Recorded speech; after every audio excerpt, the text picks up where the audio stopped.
నమస్తే, welcome to NH TV. Ahmedabad లో big bulldozer action మొదలైంది. సుమారు 10,000 అక్రమ కట్టడాల్ని అక్కడ స్థానికంగా ఉన్నటువంటి అధికార యంత్రాంగం కూల్చేస్తోంది. వాస్తవానికి రాబోయే 2 రోజుల్లో ఈ ప్రక్రియ పూర్తి కాబోతుంది. ఇప్పటికే మొదలైంది. సుమారు 10,000 అక్రమ కట్టడాలు. దాదాపు ఇందులో 90% పైగా బంగ్లాదేశ్ నుంచి ఇక్కడికి వచ్చి అక్రమంగా చొరబడి వచ్చి స్థిరపడినటువంటి వాళ్ళే ఎక్కువ మంది అనేది సమాచారం. ఈ రోహింగ్యాల సమస్య, అక్రమ చొరబాటుదారుల సమస్య భారతదేశానికి ఎప్పటిది కాదు, చాలా పాత సమస్య. నిజానికి అహ్మదాబాద్ లో ఇది సెకండ్ ఫేజ్ ఆఫ్ డెమోలిషన్ అని చెప్పాలి. మొదటి ఫేజ్ లో కొన్ని అక్రమ కట్టడాలను కూల్చేశారు. ఇప్పుడు రెండో దశలో ఈ 10,000 అక్రమ కట్టడాలని కూల్చేస్తున్నారు అధికార యంత్రాంగం. అయితే ఈ ప్రక్రియ కేవలం అహ్మదాబాద్కే పరిమితం కాలేదు. ఉత్తరప్రదేశ్లో ఆ మధ్యకాలంలో పూణేలో కూడా జరిగింది, ఢిల్లీలో జరిగింది. నిజానికి ఇది దేశవ్యాప్తంగా జరగాల్సినటువంటి అవసరం ఉంది అనేటువంటి డిమాండ్లు వినిపిస్తున్నాయి ఈ మధ్యకాలంలో. సుప్రీంకోర్టు కూడా తాజాగా ఒక వ్యాఖ్యానం చేసింది శరణార్థులకు సంబంధించి.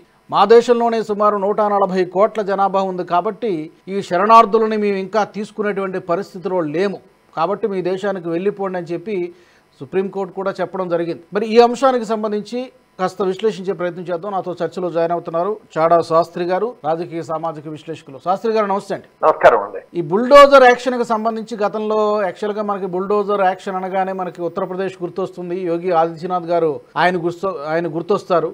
ఆయన స్టైల్ ఆఫ్ యాక్షన్ అలా ఉంటుంది. బట్ ఈరోజు కేవలం యూపీలోనే కాదు, మిగతా రాష్ట్రాల్లో కూడా జరుగుతోంది. మీ ఫస్ట్ రిమార్క్స్ ఏంటి, ఇనీషియల్ రిమార్క్స్ ఏంటి అని చెప్పి? నేషనల్ వెబ్ ఛానల్ ప్రేక్షకులకు నమస్కారం అండి. యాక్చువల్ గా యూపీలో బుల్డోజర్ యాక్షన్ అనేది వేరే అండి. అక్కడ జరిగింది ఏంటంటే క్రిమినల్స్ ని అదుపు చేయడానికి అని చెప్పి, క్రిమినల్స్ ని భయపెట్టడానికి, వాళ్ళు మళ్ళీ భవిష్యత్తులో అటువంటి పనులు చేయకుండా, క్రిమినల్ యాక్టివిటీస్ చేయకుండా ఉండటానికి అని చెప్పి యోగి ఆదిత్యనాథ్ ఎవరైతే క్రిమినల్స్ అక్రమ కట్టడాలు ఉన్నాయో వాటి మీద మాత్రం చర్యలు తీసుకున్నారు. అది చాలా మంచి ఫలితాలు ఇచ్చిందండి. చాలా మంది క్రైమ్స్ చేయడానికి భయపడ్డారు. కానీ ఇప్పుడు యాక్చువల్ గా గుజరాత్ లో జరిగింది వేరండి. గుజరాత్ ఏప్రిల్ లాస్ట్ వీక్ లోనే ఒక చాలా భారీ ఎత్తున అక్రమ కట్టడాలు కూల్చివేత చేశారు. దీనికి అక్కడ ఉద్దేశం ఏంటంటే, బంగ్లాదేశ్, మయన్మార్ నుంచి వచ్చేసిన అక్రమ వలసదారులు అక్కడ స్థిరనివాసం ఏర్పరచుకొని కాలనీలు కట్టేసుకున్నారండి. వాళ్ళకి చాలా హెచ్చరికలు చేసినా వాళ్ళు ఎవరు వెళ్ళలేదు. ఆఖరికి ఫైనల్ హెచ్చరిక చేశారు. ఫైనల్ హెచ్చరిక చేసి మొత్తం బుల్డోజర్ ఉపయోగించి వాటన్నిటినీ ధ్వంసం చేశారండి. సుమారు 550 మంది దాకా అక్రమ బంగ్లాదేశీలు పట్టుకున్నారంట. చాలా మందిని డిపోర్ట్ చేసేసారండి. బంగ్లాదేశ్ వెనక్కి తిప్పి పంపేశారు. కొంతమంది ఇంకా ఉన్నారు. కానీ అది ఆ సత్ఫలితాలు చూసి మళ్ళీ ఈ రోజు మొదలెట్టారండి. ఈసారి అంతకంటే భారీ ఎత్తున చేశారు. ఈసారి 10,000 దాకా కట్టడాలు కూల్చేస్తున్నారని చెప్పి వార్తలు వస్తున్నాయి. అవును, 10,000 దాకా అక్రమ కట్టడాలను కూల్చేస్తున్నారు.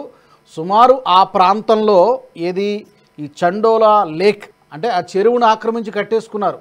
ఈ కట్టడాలన్నీ కూడా ఈ ప్రాంతంలోనే 20,000 మంది వరకు కూడా బంగ్లాదేశ్ నుంచి వచ్చినటువంటి అక్రమ వలసదారులు ఉన్నారనేటువంటిది అక్కడ ప్రభుత్వం చెబుతున్నటువంటి లెక్కలు. కేవలం ఒక్క ప్రాంతంలోనే అంతమంది ఉన్నారంటే రాష్ట్ర వ్యాప్తంగా ఎంతమంది ఉన్నారు, మిగిలిన రాష్ట్రాల్లో మన హైదరాబాద్లో ఇలాంటి ప్రాంతాల్లో ఎంతమంది ఉన్నారు, ఈ దేశవ్యాప్తంగా ఎంతమంది ఉన్నారనేది ఊహించుకోవడమే కష్టంగా ఉంది. అనధికారుల లెక్కల ప్రకారం సుమారు 3 కోట్ల దాకా ఈ బంగ్లాదేశ్ అక్రమ వలసదారులు వచ్చేస్తారని అంటున్నారు. అది కాకుండా ఈ మయన్మార్ కూడా వల్ల అక్కడి నుంచి కూడా చాలా మంది వచ్చేస్తున్నారు. ప్రాబ్లం ఏమవుతుందంటే, మెయిన్ బంగ్లాదేశ్ నుంచి వలస వచ్చిన వాళ్ళు ముందు బెంగాల్లోకి వచ్చేస్తారు. వీళ్ళదే భాష ఒకటే అవడం వల్ల వాళ్ళు గుర్తించి పంపించడం అనేది చాలా కష్టతరమైందండి. బెంగాల్ రాజకీయ నాయకులు అక్కడ బార్డర్ లో ఉన్న వాళ్ళును వాళ్ళ రాజకీయ అవసరాల కోసం, ఓట్ల కోసం ఇలా తరలి వస్తున్న వాళ్ళకి ఆధార్ కార్డులు ఇవ్వడం, ఓటర్ ఐడెంటిటీ కార్డులు ఇవ్వడం, అటువంటివన్నీ చేస్తున్నారు. వాళ్ళు మెల్లిగా అక్కడ కొన్ని రోజులు ఉండి అక్కడి నుంచి దేశవ్యాప్తంగా అలాగా విస్తరించుకుపోతున్నారండి. ఇటుపక్క కేరళ, అటుపక్క గుజరాత్, ఉత్తరప్రదేశ్, బీహార్, బాంబేలో చాలా ఎక్కువగా ఉన్నారండి. ఇంకా హైదరాబాద్ మనం చెప్పక్కర్లేదు. సో వీళ్ళందరూ ఏంటంటే రాజకీయ నాయకులు, దేశీయ రాజకీయ నాయకులు పరోక్షంగా వీళ్ళకి సహకరించి వీళ్ళకి ఇక్కడ కాలనీలు ఏర్పాటు చేయడం, వాళ్ళకి ఆధార్ కార్డులు, గుర్తింపు కార్డులు వగైరాలు ఇవ్వడం, వాళ్ళకి ప్రభుత్వ సహాయ సహకారాలు అందించడం, అన్ని స్కీముల్లో వాళ్ళ పేర్లు కలవడం, ఇవన్నీ చేస్తున్నారు. ఈ ప్రభుత్వ ఉద్యోగస్తులు తర్వాత రాజకీయ నాయకులు కలిసి చేయడం వల్ల వీళ్ళ తర్వాత భాష వల్ల ఒకటి వీళ్ళు గుర్తించడం చాలా ఇబ్బంది అయిపోతుంది. అందరూ వాళ్ళు బంగాళీ మాట్లాడే వాళ్ళే, అందుకని వేరే భాష కాదు, గుర్తించడం కూడా కష్టమైపోతుంది. రాష్ట్ర ప్రభుత్వాలు చాలా గట్టి చర్యలు తీసుకుంటే గానీ చర్య అంత సులభంగా జరగదు. నిన్ననే కేంద్ర ప్రభుత్వం ఒక సూచన జారీ చేసింది. అన్ని రాష్ట్రాలకు 30 రోజుల్లోగా ఈ అక్రమ వలసదారులందరినీ కంపల్సరీగా గుర్తించాలి. ముందు ప్రియారిటీ అయితే ఎవరైతే అక్రమ వలసదారుని గుర్తించాలి. ముందు ప్రియారిటీ ఎవరికంటే ఎవరైతే ఇక్కడ సిటిజన్షిప్ కోసం దరఖాస్తు చేసుకుంటున్నారో వాళ్ళని ఫస్ట్ వాళ్ళ ఆధార్ కార్డులు కానీ వాళ్ళ ఇతర గుర్తింపులు కానీ క్షుణ్ణంగా పరిశీలించేస్తే గానీ ఎవరికి ఈ సిటిజన్షిప్ ఇవ్వద్దని గట్టి ఆదేశాలు ఇచ్చారు. 30 రోజుల్లాగా గుర్తించి లేని వాళ్ళని డిపోర్ట్ చేయమని వాపస్ మళ్ళీ పంపించమని కూడా ఆదేశాలు ఇచ్చారు. అవును, 30 రోజుల్లో మొత్తం అన్ని రాష్ట్రాలకి కూడా ఒక డెడ్ లైన్ పెట్టారు. ఈ 30 రోజుల టైం సరిపోతుందంటారా గుర్తించడానికి? గుర్తించడానికి సరిపోదు, కానీ ఎంత స్ట్రిక్ట్ ఆర్డర్స్ ఇస్తే ఏమవుతుందంటే అట్లీస్ట్ చలనం మొదలవుతుందండి. రాష్ట్ర ప్రభుత్వాల్లో చలనం మొదలవుతుంది. తర్వాత కొత్త వాళ్ళు రావడానికి భయపడతారు. ఇదేంటంటే ఫ్లో అన్నది కంటిన్యూస్ గా జరుగుతూ వస్తుంది. గత 71 నుంచి 1971 బంగ్లాదేశ్ విడిపోయిన దగ్గర నుంచి అప్పుడు వచ్చింది. అక్కడి నుంచి ఆ ఫ్లో కంటిన్యూ అవుతూనే ఉందండి. మధ్యలో ఎక్కడ బ్రేక్ పడలేదు దాన్ని. సో దానివల్ల ఏమైందంటే దేశవ్యాప్తంగా విస్తరించారు, జనాల్లో కలిసిపోయారు వీళ్ళు. ఇప్పుడు గుర్తించి ఐడెంటిఫై చేసి మళ్ళీ వీళ్ళు గుర్తించి బయటికి పంపించడం అనేది చాలా కష్టమైన పని. రాష్ట్ర ప్రభుత్వాలు పూర్తి సహకారం ఉండాలండి. దీని మీద కేంద్రం చాలా గట్టి మార్గదర్శకాలు రిలీజ్ చేయాలి. ఇట్లాగే ఎవరికైనా ఇటువంటి వారికి దొంగ రేషన్ కార్డులు కానీ లేకపోతే ఆధార్ కార్డులు కానీ ఇస్తున్న వాళ్ళు కూడా కఠినమైన శిక్షలు కనీసం 10-15 సంవత్సరాలు జైల్లో వేస్తారు. ఎవరైతే సహకరించారో భయపెడితే అట్లీస్ట్ ఈ కార్డులు ఇవ్వడం అది తగ్గుతుంది. ప్రస్తుతం ఈ 30 రోజులు ఈ టైం సమయం ఇవ్వడం వల్ల వెంటనే సమస్య పరిష్కారం అవుతుందా అంటే కాదు. అట్లీస్ట్ కొత్త వలసలు ఆగుతాయండి. భయపడతారు, ఉన్న వాళ్ళని బయట తెరవేస్తున్నారు, మనం వెళ్ళొద్దు అని చెప్పి అట్లీస్ట్ బార్డర్ క్రాస్ చేయడాలు తగ్గుతాయని నా ఉద్దేశం అండి. కరెక్ట్ అండి. అంటే శాస్త్రి గారు మీరు అన్నది 3 పనులు జరగాలి. ఫస్ట్ బోర్డర్లు స్ట్రిక్ట్ చేయడం ద్వారా దేశంలోకి రాకుండా ఆపాలి. ఎక్కువ బహుశా బంగ్లాదేశ్ నుంచి వస్తున్నారు, మయన్మార్ నుంచి కొంతమంది వస్తున్నారు, ఇక్కడ వస్తున్నారు. ముందు ఆపాలి, వస్తున్న వాళ్ళని ఆపాలి. తర్వాత ఇప్పుడు హోమ్ మినిస్టర్ గారు మినిస్ట్రీ ఆఫ్ హోమ్ అఫైర్స్ చెప్పినట్టుగా అన్ని రాష్ట్రాల్లో ఉన్నటువంటి అక్రమ చొరబాటుదారుల్ని ముందు ఐడెంటిఫై చేయాలి. Second step. ఈ ఐడెంటిఫై చేసి గుర్తించిన తర్వాత నెక్స్ట్ వాళ్ళని పంపించడం అనేది మరొక డిపోర్ట్. ఏ దేశాల నుంచి వచ్చారో ఆ దేశాలకు పంపించడం అనేది డిపోర్టేషన్ ప్రక్రియ, అదొక ఛాలెంజ్ ఉంటుంది. ఈ 3 పనులు జరగాలి. జరుగుతున్నప్పుడే మనం మరొకటి గుర్తుపెట్టుకోవాల్సింది ఏంటంటే వ్యక్తులు గుర్తించిన ఇక్కడ ఎందుకంటే కలిసిపోతారు, భాష కలిసిపోతుంది, మతం కలిసిపోతుంది, వేషధారణ కలిసిపోతుంది. కాబట్టి ప్రభుత్వ అధికారులు జాగ్రత్త. ఎందుకంటే దీని మీద మళ్ళీ పెద్ద గొడవ రాకుండా చూసుకోవాలి. ఎందుకంటే ఒకే ఇక్కడ స్థిరనివాసం ఎప్పటి నుంచో ఈ దేశంలో పుట్టి ఈ దేశంలో పెరిగిన వాళ్ళని ఐడెంటిఫై కాకుండా చూసుకోవాలి. అధికారులు జాగ్రత్త తీసుకొని ఎవరైతే కొత్తగా వచ్చారో వాళ్ళ పూర్తి వివరాలు సేకరించాలండి. సేకరిస్తే దీనివల్ల గొడవ జరగదు. ముఖ్యంగా ఏంటంటే ఈ బుల్డోజర్ కార్యక్రమం, ఈ 30 రోజుల టార్గెట్ కొంతమందినైనా వెనక్కి పంపించడం అన్నది చాలా మంచి నిర్ణయం అండి. అన్నిటికంటే అదృష్టమైన మరొకటి ఏంటంటే సాధారణంగా కేంద్ర ప్రభుత్వం ఇటువంటి చర్యలు ఏం చేపట్టినా న్యాయస్థానం జోక్యం చేసుకుని హ్యుమానిటేరియన్ గ్రౌండ్స్ అనో లేకపోతే ఇంకేవో కారణాలు చెప్పి తర్వాత చూద్దాం వీళ్ళు వలసదారుల సంగతి తర్వాత చూద్దాం పరిస్థితి నుంచి నేను 19వ తారీఖు నాడు సుప్రీంకోర్టు ఇచ్చిన చాలా కామెంట్ చాలా విలువైన కామెంట్ అండి. అది ఒక శ్రీలంక దేశస్థుడు, అంటే శ్రీలంక దేశస్థుడే కానీ అతను ఒక ఎల్టీటీ తీవ్రవాది. అతన్ని మన వాళ్ళు పట్టుకొని జైల్లో పెట్టారు. 10 సంవత్సరాలు జైలు శిక్ష వేశారు. కానీ మళ్ళీ కోర్టు మార్చి 7 సంవత్సరాలకు మార్చింది. 7 సంవత్సరాలు అయిపోయిన తర్వాత తన టైం అయిపోయిన తర్వాత అతను రిపోర్ట్ చేస్తామని తీర్పులోనే ఉంది. శిక్ష వేస్తున్నప్పుడైనా 7 సంవత్సరాలు అయిపోయింది, అతను వెనక పంపించేస్తానంటే అతను సుప్రీంకోర్టు కేసు వేశాడు. నేను వెనక్కి వెళ్ళను, నా భార్య పిల్లలు భారత్ లోనే సెటిల్ అయిపోయారు, నేను శ్రీలంక వెళ్తే నాకు ప్రాణహాని ఉంది, అందుకని నన్ను ఎక్కడే ఉండేటట్టు నాకు అవకాశం ఇప్పించడం కోర్టులో అడిగితే సుప్రీంకోర్టు చాలా సీరియస్ గా చెప్పారండి. ఇప్పటికే మాకు 140 కోట్ల జనాభా ఉంది, ఇది ఏది సత్రం కాదు, ఇంకా కొత్త వాళ్ళని మేము భరించలేము, మీకు కావాలంటే ఏదైనా దేశానికి వెళ్ళిపోండి, మా దేశంలో ఉండే అవకాశం లేదు అని చాలా క్లియర్ కట్ గా చెప్పారండి. సో ఇది కేంద్ర ప్రభుత్వానికి చాలా మద్దతు, అంటే చాలా నైతిక ధైర్యం వస్తుందండి గట్టి చర్యలు తీసుకోవడానికి. ఇందులో ఇంకొకటి కూడా ఉన్నట్టుగా ఉంది. 2010కి ముందు నుంచి ఉన్న వాళ్ళకి ఈ హౌసింగ్ స్కీమ్కి వాటికి అప్లై చేసుకోవడానికి ఇంకేదో ఉన్నట్టుంది. దానికి ఇంకేమైనా టర్మ్స్ ఏమైనా ఉన్నాయా? అంటే 2010కి ముందు అక్రమంగా వచ్చేసినా కూడా వాళ్ళకి ఇక్కడ లైసెన్స్ ఇచ్చినట్ట, లేకపోతే సక్రమంగా ఉండి అన్ని పరిమితులు అంటే చట్టబద్ధంగా ఉంటున్నటువంటి వాళ్ళకే ఇది వర్తిస్తుందా ఇప్పుడు నేను చెప్పింది? అంటే ప్రస్తుతానికి ఏదో ఒక కట్ ఆఫ్ పెట్టుకోకపోతే ఇప్పుడు 71 నుంచి వెతకలేరు కదా వీళ్ళందరూ. ఓకే. అందుకని తాత్కాలికంగా వాళ్ళు ఏదో కట్ ఆఫ్ డేట్ పెట్టుకున్నారు. పెట్టుకుని అట్లీస్ట్ ముందు 2010 నుంచి వచ్చిన కొత్తగా వచ్చిన వాళ్ళ ముందు ఐడెంటిఫై చేసి పంపిస్తే తర్వాత పాత వాళ్ళు ఎవరైనా ఉంటే వాళ్ళని మళ్ళీ ఐడెంటిఫై చేయాలి. ముందు అది ఎక్కడొక్కడ స్కీమ్ స్టార్ట్ అవ్వాలి. ఈ సిస్టమ్ స్టార్ట్ అయ్యి పద్ధతి మొదలయ్యి సిస్టమేటిక్ గా వీళ్ళు వెనక్కి రిపోర్ట్ చేసే పద్ధతి మొదలవ్వాలి. మొదలవడానికి ఏదో ముందు చర్యలు తీసుకుంటాం అనమాట. ఇంకా స్టార్టింగ్ స్టెప్స్ అనమాట. రాబోయే రోజులు ఇంకా తీవ్రంగా ఉంటాయి చర్యలు. ముఖ్యంగా ఏంటంటే రాబోయే వలసలు ఆపాలి. రాబోయే వలసలు ఆగుతాయి. దీనివల్ల భయపడతారు. బయటికి పంపించేస్తున్నారు, ఇళ్లు కూల్చేస్తున్నారు, ఉండడానికి నివాసం ఉండదు, అక్కడ తలదాచుకుందుకు నివాసం ఉండదు, మనకి తిండి బట్ట దొరకదు, ఎక్కడ ఉద్యోగాలు దొరకవు, ఎందుకు మనం ఇండియా వెళ్ళాలి అనే ఒక ఇది కనిపిస్తే వాళ్ళకి మనసులో ఏర్పడితే వాళ్ళు బార్డర్ క్రాస్ చేసి వచ్చే అవకాశం ఉండదండి. అది మెయిన్ అండి. అది ఈ బుల్డోజర్ భయం అన్నది అది క్రియేట్ చేస్తుందండి బాగా. గత యాక్చువల్ గా ఇది అహ్మదాబాద్ కంటే ముందు పూణేలో స్టార్ట్ అయిందండి. పూణేలో పింప్రి అన్న ఏరియాలోనే చెప్తే ఆశ్చర్యం వేస్తుంది. అక్కడ రమారం 4400 కట్టడాలు అనధికార కట్టడాలు కూల్చేశారు. ఆశ్చర్యం ఏంటంటే 4400 కట్టడాల్లో అనధికార కట్టడాల్లో ఎక్కువ శాతం బంగ్లాదేశీ నుంచి వచ్చిన అక్రమోత్సారుల చేత ఏర్పాటు చేయబడ్డాయంటే ఆ కాలనీలు. వాటిల్లో ఏకంగా చిన్న చిన్న పరిశ్రమలు, కుటీర పరిశ్రమలు పెట్టేసుకున్నారు, స్మాల్ స్కేల్ ఇండస్ట్రీస్ పెట్టేసుకున్నారు, వేల మంది దాంట్లో ఉద్యోగాలు చేస్తున్నారు. అంత భయంకరమైన పరిస్థితిని అయినా సరే పూణే మున్సిపల్ కార్పొరేషన్ చాలా ధైర్యం చేసి 4400 ఇళ్ళు మొత్తం నేలమట్టం చేసేసారు పూర్తిగా. సో ఈ ఎఫెక్ట్ ఖచ్చితంగా పూణేలో మిగతా కాలనీల మీద పడుతుంది. భయపడతారు, వెళ్ళిపోయిన వాళ్ళు వెనక్కి వెళ్ళిపోతారు. ధైర్యం చేస్తున్నా సరే కాలనీలు ఏ రోజు ఉంటాయో ఉండవో తెలియదు.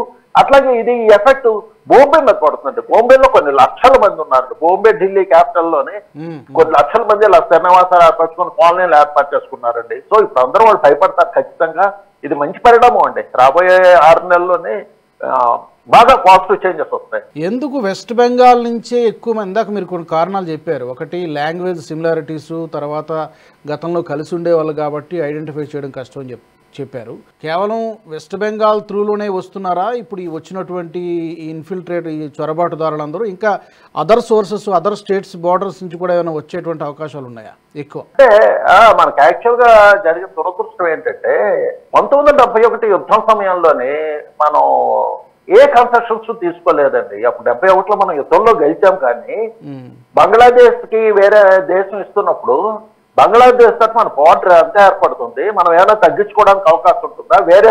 వేరే భూభాగం ఏమైనా ఇచ్చి భాగం ఉంచుకోవడం అవుతుంది. ఇప్పుడు ఎందుకంటే చికెన్ నెక్ ప్రాంతం సన్నం అయిపోయింది. అక్కడ మనకి చాలా ఇబ్బంది అయిపోయింది. దానివల్ల సరైన విభజన జరగకపోవడం వల్ల చిన్న దేశం అయినా సరే బంగ్లాదేశ్ వస్తుంటే మనకి 3000 కిలోమీటర్ల పైగా బార్డర్ ఉంది. ఆ బార్డర్ లో ఏంటి నదులు ఉన్నాయి, కొండలు ఉన్నాయి, అడవులు ఉన్నాయి. చాలా దుర్భాగ్యం. మీకు 24/7 మిలిటరీని కాపలా పెట్టి, బార్డర్ సెక్యూరిటీ ఫోర్స్ కాపలా పెట్టి అక్రమాలు ఆపడం చాలా కష్టం అండి. అవును, ఇంచు బై ఇంచు కష్టం. చాలా వీక్ పాయింట్స్ ఉన్నాయి ఏరియా అంతా. కొన్ని చోట్ల కంచెలు కట్టడానికి కూడా లేని అవకాశం లేని ప్రాంతాలు ఉన్నాయండి. సో వీళ్ళు నదులు దాటుకుంటూ వచ్చేస్తున్నారు. ఒకసారి బంగ్లాదేశ్ లోకి ఏ రోజైతే కాలు పెట్టేశారో బంగ్లాదేశ్ ప్రజల్లో కలిసిపోతున్నారండి. భాష వల్ల, వేషధారణ వల్ల.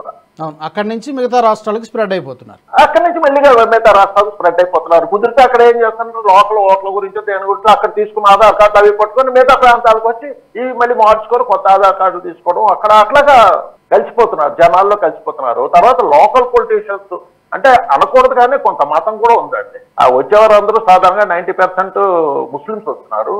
సో ఇక్కడ లోకల్ గా ఉన్న కొన్ని మసీదులు, కొన్ని వీళ్ళు కూడా పరోక్ష సహకారం అందిస్తున్నాయండి. వాళ్ళ ఓట్లు పెంచుకోవడానికో దేనికో. మరి మనం మిగతా కారణాలు ఖచ్చితంగా చెప్పడం, కేంద్ర ప్రభుత్వం వాటి మీద ఏదైనా విచారణ చేస్తే కరెక్ట్ గా బయటపడతారేమో. కానీ అందుకనే నేను అంటున్నాను, ఎవరైతే సాయం చేస్తున్నారో వాళ్ళకు కూడా కఠిన శిక్షలు ఉంటేనే ఇది ఆగుతాయండి. ఇదేదో వాళ్ళు తెచ్చి వీళ్ళని తెచ్చి ఇక్కడ పోషిద్దాం అనుకున్నారు కానీ పరోక్షంగా ఇక్కడ ఉన్న వాళ్ళకి కూడా నష్టం అండి. ఇక్కడ ఉన్న వాళ్ళకి పరోక్షంగా వ్యాపార అవకాశాలు తగ్గిపోతాయి, ఉద్యోగ అవకాశాలు తగ్గిపోతాయి, జనాభా పెరుగుతున్న కొద్ది అనవసరం జనాభా. ఈ దేశ జనాభా అయితే భరిస్తాం కానీ మనకు సంబంధం లేని జనాభాని తీసుకొచ్చి దేశంలో మనం పెడితే ఇక్కడ ఉన్న వాళ్ళకి ఉద్యోగ అవకాశాలు ఏ మతం వాడని అయ్యవచ్చు, అందరికీ ఉద్యోగ అవకాశాలు కోల్పోతాయండి. అట్లాగే ధరలు పెరిగిపోతాయండి. జనాభా పెరుగుతున్నప్పుడు స్థలాలు దొరకవు, భూమి ఉండదు దున్నుకోవడానికి. ఇవన్నీ జనాభా తరగపడం వల్ల ఇబ్బందులండి. అందుకని ఎవరైతే అక్రమాలను పరోక్షంగా ప్రోత్సహిస్తున్నారో వాటి మీద చాలా కఠినమైన చర్యలు తీసుకుంటే గానీ తగ్గవండి. కరెక్ట్. దానికంటే కూడా ఒకటి మీరు అన్నది ఒకటి భూమి, ఇక్కడ మన ప్రజలకే ఇవ్వాల్సినటువంటి అందాల్సినటువంటి ప్రభుత్వ పథకాలు కూడా కొన్ని వాళ్ళ వైపు రీడైరెక్ట్ అయిపోతున్నాయి. Demographic changes జరిగిపోతున్నాయి. అండ్ కొన్ని రాష్ట్రాల్లో కొన్ని డెకేడ్స్గా జరుగుతుంది కాబట్టి ఇది డెమోగ్రఫిక్ చేంజెస్ కారణంగా హిందువులు మైనారిటీలు అయిపోయారు. వేరే ఇప్పుడు ఇందాక మీరు చెప్పిన ముస్లిం సామాజిక వర్గం మెజారిటీ అయిపోయినటువంటి పరిస్థితులు వచ్చాయి. ఇది ఎన్నికలపైన ప్రభావం చూపిస్తుంది.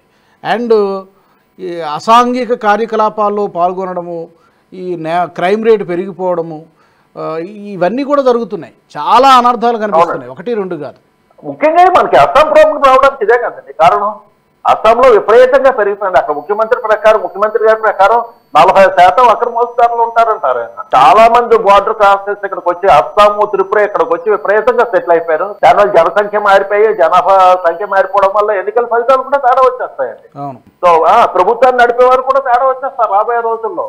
మనకు ఆ ప్రాంతాల మీద పట్టు కూడా కోల్పోయే అవకాశం ఉంటుంది భారతదేశం. అందుకని చాలా సీరియస్ ప్రాబ్లం అండి. ఇప్పుడు కోర్టులు సహకరిస్తున్నాయి, కేంద్ర ప్రభుత్వం సీరియస్ గా ఉంది. చాలా రాష్ట్రాల్లో బీజేపీ ప్రభుత్వాలు ఉన్నాయి కాబట్టి ఖచ్చితంగా అమలు చేసే మిగతా రాష్ట్రాలకి ఈ బీజేపీ ప్రభుత్వాలు మార్గదర్శకంగా ఉండాలండి. అయితే ఇప్పుడు ప్రభుత్వం ఇచ్చినటువంటి 30 రోజుల డెడ్ లైన్ అన్ని రాష్ట్ర ప్రభుత్వాలకి ఐడెంటిఫై చేయమని చెప్పింది కరెక్టే. ఇప్పుడు కొంతమంది ఇప్పటికే ఇక్కడికి వచ్చేసిన తర్వాత ఆధార్ కార్డులు, ఓటర్ కార్డులు, రేషన్ కార్డులు అన్నీ కూడా దొంగ మార్గాల్లో, దొంగ పద్ధతుల్లో తెచ్చేసుకున్నారు. ఇప్పుడు అలాంటి వాళ్ళని ఐడెంటిఫై చేయడం అవుతుందంటారా, లేదంటే ఏ డాక్యుమెంటేషన్ లేని వాళ్ళని మాత్రమే ప్రస్తుతానికి పట్టుకోగలుగుతామా? ఎందుకంటే ఆల్రెడీ వాళ్ళ దగ్గర కార్డ్స్ ఉంటాయి. అవి నకిలీవే కావచ్చు, లేదా రాంగ్ రూట్స్లో వెళ్ళి తెచ్చుకున్నవి కూడా కావచ్చు. అంటే ఒకటండి, అధికారులు సీరియస్ గా కలుసుకుంటే అది కష్టమేం కాదండి. ఆధార్ కార్డు ఉన్నది, ఓటర్ కార్డు ఉన్నంత మాత్రం అవ్వదు కదా. వాడు అట్లీస్ట్ తండ్రి తాత ఎక్కడ వాళ్ళకున్నాయి ఆధార్ కార్డులు, ఎప్పటి నుంచి ఉన్నారు, వాళ్ళ అడ్రస్ ఏంటి, ఏ ప్రాంతంలో ఉన్నారు, ఈ ప్రాంతంలో ఎక్కడి నుంచి వచ్చారు, ఇట్లాగే సీరియస్ గా ఎంక్వైరీ చేస్తే దొరుకుతారండి. గత 4-5 ఏళ్లలో వాళ్ళు ఎక్కడ ఉంటున్నారు, కనీసం ఒక 5 ఏళ్ళైనా టైం పెట్టుకొని 5 ఏళ్ల ముందు ఎక్కడ ఉన్నావు, నీ ఆధారం ఏంటి, అక్కడ ఎవరు ఉన్నారు, ఎవరు నేను ఐడెంటిఫై చేస్తారు, ఏదో ఒకటి సీరియస్ గా అధికారులు అనుకుంటే ఐడెంటిఫై చేయడం కష్టమేం కాదండి. వచ్చి చేతిలో ఆధార్ ఉందని చెప్పి దేశ పౌరుడు అని చెప్పడానికి కుదరదండి. ఎందుకంటే వాళ్ళు పూర్వీకులు కూడా ఉండాలి కదా. ఇప్పుడు మీరున్నారు, మీ తాతలు ముత్తాతలు మీరు చెప్పగలరు ఎవరు ఎక్కడ ఉన్నారు, ఏ ప్రాంతాలు. మీకు ఆస్తులు లేకపోవచ్చు, కానీ మీరు నివాసం ఎక్కడ అక్కడ ఉంటారు కదా. 2 ఏళ్ళు 3 ఏళ్ళు ఒక దగ్గర, 2 ఏళ్ళు 3 ఏళ్ళు ఒక దగ్గర ఎట్లాగా ఉంటారు. మీ తాతలు, అమ్మమ్మలు, చుట్టాలు, మిగతా వాళ్ళందరూ ఉంటారు కదా. ఆ లింకులు పట్టుకుంటారండి. ఆ లింకులు పట్టుకుని ఎంక్వైరీ చేస్తారు, ఖచ్చితంగా ఎంక్వైరీ చేస్తారు, అందరినీ పట్టుకుంటారండి. ఎవరో మరి 15 ఏళ్ళు 20 ఏళ్ల కిందట వచ్చేసి తరతరాలుగా ఎక్కడ స్థిరపడిపోయిన వాళ్ళు, 71 తర్వాత వచ్చి స్థిరపడిపోయిన వాళ్ళు పోల్చుకోవడం కష్టమేమో, కానీ గత 10-15 ఏళ్ళలో వచ్చిన వాళ్ళు మాత్రం ఖచ్చితంగా పట్టుకోవచ్చు, ఇబ్బంది ఉండదు. కొంచెం అధికారులు శ్రమ పడాలండి. సిస్టమేటిక్ గా కేంద్రం అందుకే మార్గదర్శకాలు ఇవ్వాలి. వీళ్ళు ఎట్లా ఐడెంటిఫై చేయాలి, ఎట్లా చేయాలి, ఏంటి బేసిక్ ఇన్ఫర్మేషన్ ఏం తీసుకోవాలి. వాళ్ళ దగ్గర ఆధారు వచ్చి తర్వాత లేక ఓటర్ ఐడి కార్డులు ఉంటే వాటిని వాళ్ళ ద్వారా ఎలా పట్టుకోవాలి. ఏమీ లేని వాళ్ళు ముందు ఏంటంటే ఏమీ లేని వాళ్ళని ఐడెంటిఫై చేసి వెనక్కి పంపించాలి.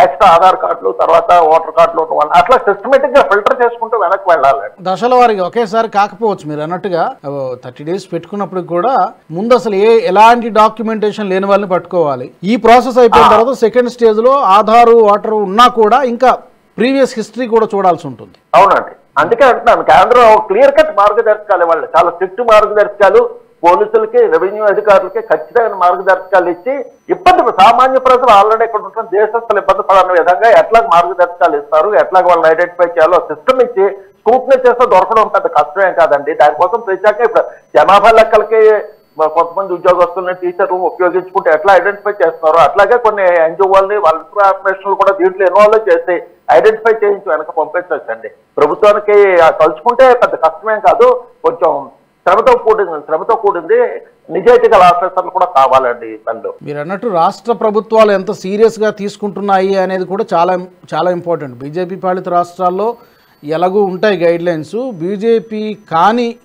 బీజేపీయేతర రాష్ట్రాలు ఏవైతే ఉన్నాయో అక్కడ కొంచెం ఆ రాష్ట్ర ప్రభుత్వాలు దీన్ని పొలిటిక్స్తో సంబంధం లేకుండా చాలా స్ట్రిక్ట్గా, ఇది నేషనల్ ఇంట్రెస్ట్, నేషనల్ సెక్యూరిటీకి సంబంధించినటువంటి విషయం కాబట్టి చాలా సీరియస్గా ఆ గైడ్ లైన్స్ని ఫాలో చేయాలి. అప్పుడు మాత్రమే వీళ్ళందరినీ ఐడెంటిఫై చేయడం కుదురుతుంది. సరే, ఒకసారి ఐడెంటిఫై చేసి చెప్పండి శాస్త్రి. అలాగా ఇప్పుడు ఏంటంటే రాష్ట్ర ప్రభుత్వాలకు కూడా జాతీయ భద్రత ఉందండి, వాళ్ళకి బాధ్యత ఉంది, జాతీయ భద్రత బాధ్యత. ఎందుకంటే దేశం క్షేమంగా ఉంటేనే రాష్ట్రాలు క్షేమంగా ఉంటాయి, రాష్ట్ర ప్రజలు క్షేమంగా ఉంటారు. మనకు సంబంధం లేని వ్యక్తుల్ని తీసుకొచ్చి రాష్ట్రాల్లో పెట్టుకునే రేపటి అనుకోకుండా ఏవో సంఘటనలు, బాంబు బ్లాస్టులు జరిగో లేకపోతే ఆ స్త్రీలు ఇబ్బంది పడే ఇటువంటి సంఘటనలు జరిగితే రాష్ట్రాలకు చెడ్డ పేరండి, లా అండ్ ఆర్డర్ పోలేదు. అందుకని రాష్ట్ర ప్రభుత్వాలు కూడా ఈ విషయాన్ని చాలా సీరియస్ గా తీసుకోవాలండి. ఎందుకంటే ఒక కేంద్ర ప్రభుత్వందే కాదు బాధ్యత, కేంద్రం కంటే రాష్ట్రాలు కూడా బాధ్యత. ఎందుకంటే రాష్ట్రాలు కూడా కొన్ని రకాల స్కీములు ఇస్తున్నారు వాళ్ళ ప్రజలకి. సో డబ్బులు అనవసరమైన వాటి మీద ఖర్చు పెడితే వాళ్ళ ప్రజలకు అన్యాయం అయిపోతారు. కాకపోతే ఇటువంటి వాళ్ళని గుర్తించి బయటికి పంపించి జనసంఖ్య తగ్గితే రాష్ట్రంలో తమకు మరికొన్ని కొత్త స్కీములు తమ ప్రజలకు వాళ్ళు ఇచ్చుకునే అవకాశం ఉంటుంది రాష్ట్ర ప్రభుత్వాలు కూడా. అందుకని చాలా పాజిటివ్ గా ఆలోచిస్తే చాలా మంచిదండి ఇది. ఎట్లాగైనా మన సంబంధం లేని వాళ్ళని బయటికి పంపించడం అన్నది ముఖ్య ఉద్దేశంతో ఈ కార్యక్రమం చేపట్టాలండి. వాళ్ళు సీరియస్ గా రాష్ట్ర ప్రభుత్వాలు దీని మీద దృష్టి సారించాలి. సరే, పుష్ బ్యాక్ అనేటువంటి ఒక మెథడ్ ఉందని నేను విన్నాను. ఈ 30 రోజుల తర్వాత వేలల్లోనో లక్షల్లోనో ఎలాగూ ఐడెంటిఫై చేస్తారు. దేశవ్యాప్తంగా ప్రాసెస్ జరుగుతుంది కాబట్టి, కేంద్ర ప్రభుత్వం నుంచి ఆదేశాలు వెళ్ళాయి కాబట్టి డెఫినెట్గా కొంతమందిని చేస్తారు. తర్వాత వాళ్ళని ఏ ప్రాసెస్లో డిటెన్షన్ సెంటర్స్లో పెడతారా? ఈ డిపోర్టేషన్ అంటే ఇప్పుడు ముందు ఆయా దేశాలకు ఇన్ఫామ్ చేయాల్సి ఉంటుందా, లేదా అవసరం లేదు ఆ దేశాలతో సంబంధం లేకుండా బార్డర్ దగ్గరికి వెళ్ళేసి ఇంకా మీరు వెళ్ళిపోండి అనే విధంగా ఉంటుందా? జనరల్గా ప్రభుత్వాలతో చర్చలు జరుగుతాయండి. ఆ ప్రభుత్వాలతో అఫీషియల్ గానే వాళ్ళ పౌరులు అయినప్పుడు మనం ఖచ్చితంగా ఐడెంటిఫై చేసి మీ పౌరులు పలానా వాళ్ళని చెప్పినట్టు వాళ్ళు వెనక్కి తీసుకుంటారండి. ఖచ్చితంగా ఎప్పటికే తీసుకున్నారు, అందుకని వెనక్కి వెళ్తారండి. వీళ్ళు వెనకనే చర్చలు జరపాలి, ప్రభుత్వాలతో చర్చలు జరపాలి. కొంతమంది పుష్ బ్యాక్ చేస్తారండి, తప్పదు. అసలు ఏ రకమైన ఐడెంటిటీ లేకుండా బంగ్లాదేశ్ నుంచి వాళ్ళని పుష్ బ్యాక్ చేస్తారు. కొంతమందిని అధికారికంగా రిపోర్ట్ చేస్తారండి. ఇప్పటికే చాలా మంది చేస్తున్నారు కొన్ని రాష్ట్రాల్లో. ఈ మధ్య వస్తున్నదే వేగంగానే జరుగుతుందని వింటున్నాము. అధికారికంగా ప్రభుత్వం ప్రకటించడం లేదు ఇన్ని వేల మందిని మేము చేస్తున్నామని, కానీ వెనక్కి పంపిస్తున్నారని మాత్రం వార్తలు వస్తున్నాయండి. ఇప్పుడు చెప్పాను కదా, గుజరాత్ నుంచి 550 మందిని వెనక్కి ఒకేసారి పంపించారని చెప్తున్నారు. అక్కడ ఇదైన తర్వాత బుల్డోజర్ యాక్షన్ అయిన తర్వాత 550 మందిని గుర్తించి వెనక్కి పంపించారంటున్నారు. అట్లాగే పూణే నుంచి కూడా చాలా మందిని వెనక్కి పంపించారంట. సో ఈ రాష్ట్రాలు ఈ చర్యలు చూసుకుని మిగతా రాష్ట్రాలు స్ఫూర్తి పొందాలండి. అవును, ఇది వందల సంఖ్యలో కాదు, చాలా వేల సంఖ్యలో ఉంటుంది. మేబీ కొన్ని నెలల పాటు ఈ ప్రక్రియ కొనసాగాలి, లేకపోతే అప్పుడు కానీ ఇది అంతం కాదు. లక్షల్లో ఉన్నారు. ఇందాక మీరు చెప్పినట్టుగా అనధికారికంగా చూస్తే కోట్లలో కూడా ఉండొచ్చు. బట్ అందరినీ ఒకేసారి పంపించడం సాధ్యం కాదు కాబట్టి అసలు ముందు అక్కడ బయట నుంచి వచ్చే వాళ్ళని ఆపాలంటే ఇక్కడ యాక్షన్ చాలా స్ట్రిక్ట్గా, చాలా అగ్రెసివ్గా జరగాల్సినటువంటి అవసరం ఉంది. లైక్ అమెరికా ఏదైతే చేస్తుందో. అయితే అమెరికాలో ఇంకొక సమస్య మనకు తెలుసు, మెక్సికో నుంచి ఎక్కువ వచ్చేస్తూ ఉంటారు అక్కడికి.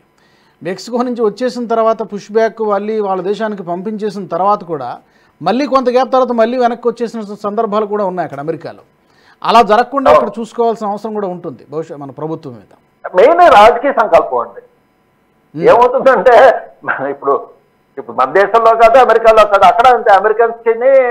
అమెరికాలో డెమోక్రాట్స్ కి రిపబ్లికన్స్ కి ఇటువంటి విషయాల్లో పూర్తిగా భేదంగా ఆలోచిస్తారండి. దేశ భద్రత గురించి కాకుండా అక్కడ కూడా ఓట్ల రాజకీయాలు మన దేశంలో లాగే. ఇక్కడ కూడా బీజేపీ ఒకలాగా ఆలోచిస్తే ప్రతిపక్షాలు ఒకలాగా ఆలోచిస్తున్నాయి.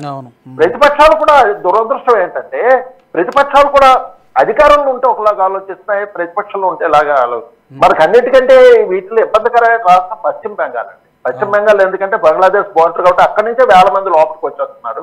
ఇదే ఇష్యూ మీద 2012 ఆ ప్రాంతాల్లో మమతా బెనర్జీ పార్లమెంట్ లో చాలా గొడవ చేశారండి.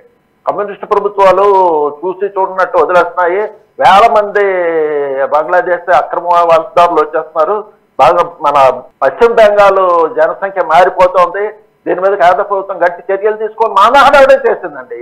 ఆమె ఇప్పుడు ముఖ్యమంత్రి అయిన తర్వాత విపరీతంగా పరోక్షంగా ప్రోత్సహిస్తోందండి. జనసంఖ్య విపరీతంగా పెరిగిపోయింది. ఆ 2010 నుంచి ఇప్పటితో పోల్చుకుంటే వెస్ట్ బెంగాల్లోనే మీకు వాటర్ పర్సంటేజ్ తీసుకుంటే మీకు కలిసిపోతుంది. రీజియన్ వైజ్ వాటర్ పర్సంటేజ్ తీసుకుంటే ఎంత దారుణంగా ఆ బార్డర్ జిల్లాల్లో అయితే కొన్ని జిల్లాల్లో 60%, 70%, 75% ముస్లిమ్స్ అయిపోయారండి. హిందువులు మైనార్టీలోకి వెళ్ళిపోయారు. చాలా బార్డర్ 7-8 జిల్లాలు బార్డర్ జిల్లాల్లో హిందువులు మైనార్టీ అయిపోయి వాళ్ళు 60 to 80% దాకా వెళ్ళిపోయారని కథనాలు వస్తున్నాయండి. చూడండి, ఒకే పార్టీ తృణమూల్ కాంగ్రెస్ పార్టీ, మమతా బెనర్జీ ప్రతిపక్షంలో ఉన్నప్పుడు అంత గొడవ చేసిన అమ్మాయి దేశ భద్రత గాలికి వదిలేసి రాజకీయాల కోసం ఇప్పుడు అదే అక్రమోత్సవాలను వెనకేసుకొస్తున్నారండి. ఇది దురదృష్టం అండి. దేశాన్ని కేవలం ఓటు బ్యాంక్ కోసం, అధికారంలోకి రావడం కోసం దేశం ఏమైపోయినా పర్వాలేదు అనుకున్నటువంటి దౌర్భాగ్యపు మెంటాలిటీ ఉన్నటువంటి రాజకీయ పార్టీలు ఉన్నంత వరకు ఈ పరిస్థితి తప్పదు. బట్ ఏదైనా కూడా కేంద్ర ప్రభుత్వం తీసుకున్నటువంటి ఈ యాక్షన్ని, ఈ చర్యని అభినందించాల్సిందే. ఇది కొన్ని రోజులు, కొన్ని నెలల పాటు పూర్తిగా పంపించేయాల్సిన, మొత్తం అందరినీ పంపించేసేదాకా ఈ యాక్షన్ కొనసాగాల్సిందే. Thank you very much Shastri గారు, చర్చలో జాయిన్ అయినందుకు ధన్యవాదాలు. Thank you. నమస్తే అండి, ధన్యవాదాలు. మరి అహ్మదాబాద్లో జరుగుతున్నటువంటి ఈ బుల్డోజర్ యాక్షన్, సుమారు 50 నుంచి 60 బుల్డోజర్లు అక్కడ అక్రమ కట్టడాలను కూల్చేస్తున్నాయి. సుమారు 10,000 వరకు అక్రమ కట్టడాలను గుర్తించారు. ఈ చండోలా లేక్ ప్రాంతంలో 20,000 మంది అక్రమ చొరబాటుదారులు ఉన్నట్టుగా గుర్తించారు. 10,000 అక్రమ కట్టడాలు ఉన్నాయి. వాటన్నింటినీ కూడా కూల్చేస్తున్నారు. ఒక బిగ్ బుల్డోజర్ యాక్షన్ ఇది. అహ్మదాబాద్కే పరిమితం కాకుండా దేశంలోని మిగతా రాష్ట్రాల్లో కూడా ఈ ప్రక్రియ అక్రమ కట్టడాలు గుర్తించాలి, కూల్చేయాలి, అక్రమ చొరబాటుదారుల్ని గుర్తించాలి. వాళ్ళని ఏ దేశం నుంచి వచ్చారో, అది బంగ్లాదేశ్ కావచ్చు, మయన్మార్ కావచ్చు, ఎక్కడి నుంచి వచ్చినా కూడా ఆ దేశాలకి సాధ్యమైనంత త్వరగా పంపించాల్సినటువంటి అవసరం ఉంది. దీనికి రాష్ట్ర ప్రభుత్వాల సహకారం కూడా చాలా అవసరం. కేంద్ర ప్రభుత్వం ఇప్పటికే 30 రోజుల డెడ్లైన్ కూడా పెట్టింది అన్ని రాష్ట్ర ప్రభుత్వాలకి. వీళ్ళందరినీ కూడా గుర్తించండి అని చెప్పి. మరి ఈ అంశానికి సంబంధించి మీ అభిప్రాయాలు ఏమైనా ఉంటే తప్పకుండా మీరు కామెంట్స్ రూపంలో తెలియజేయచ్చు. NHTV గ్రూప్ ఆఫ్ ఛానల్స్ని సబ్స్క్రైబ్ చేసుకోండి. జాతీయవాద జర్నలిజాన్ని ప్రోత్సహించండి. జై హింద్. ఈ వీడియో మీకు నచ్చినట్టయితే లైక్ చేయండి, 10 మందికి షేర్ చేయండి. అలాగే కామెంట్ల రూపంలో మీ అభిప్రాయాలను మాతో పంచుకోండి. Nationalist hub group of channels ను సబ్స్క్రైబ్ చేసుకుని తెలుగునాట జాతీయవాద జర్నలిజాన్ని ప్రోత్సహించండి. ఈ వీడియో కింద ఉన్న బెల్ ఐకాన్ పై క్లిక్ చేయడం మర్చిపోవద్దు.